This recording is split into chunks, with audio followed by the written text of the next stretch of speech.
This was a fabulous experience. Terrific sounding room, clarity and transparency and warmth. My name is Bob Attiyeh. I'm the recording engineer and producer at Yarlung Records. Next year will be our 20th anniversary, which is hard to believe. It's been a fantastic ride. It feels like about 3 weeks.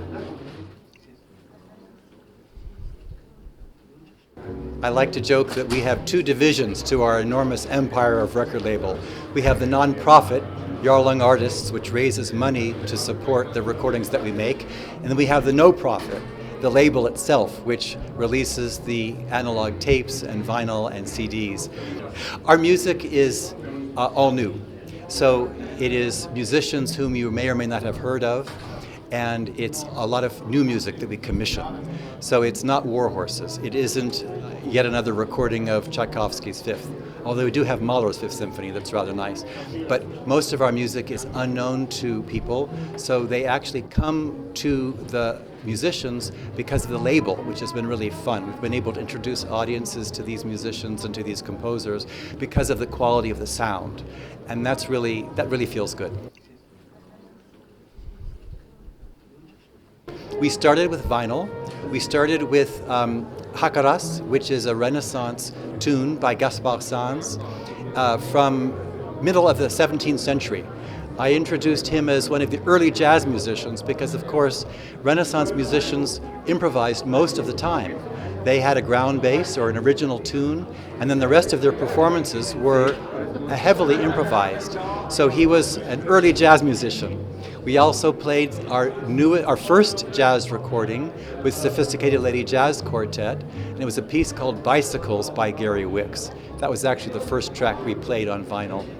Then we segued to an Impex title, A.B. Fawn's latest and last release, A Famous Blue Raincoat, on very special 45 RPM vinyl, which is the last time that the album will be released because Jennifer Warnes is now retiring that tape.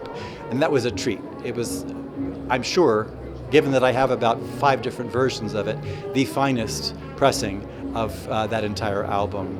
Then we switched to analog tape, and we played music by Mahler with Sasha Cook singing Rückertlieder. We played Lifeline Quartet singing spirituals from the Civil War era in the United States, 1850-60. We then segued to, Smoke and Mirrors Percussion Ensemble.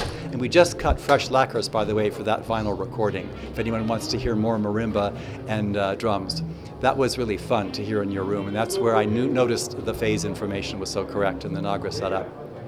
We finished with an unpublished manuscript by Jean Sibelius, his Corpo Trio, from the peak of his youth composition era, which he wrote for his brother and sister to play with him. It's a piano trio, Corpo Trio. We played the first movement, and as in everything we do from Yarlung Records, it was one take, live to tape, no editing.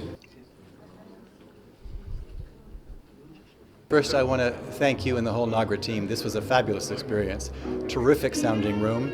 One of the things I enjoy so much is the clarity and transparency and warmth, but also the phase information was very, very nice in the room. So all the details outside the speakers came through very well.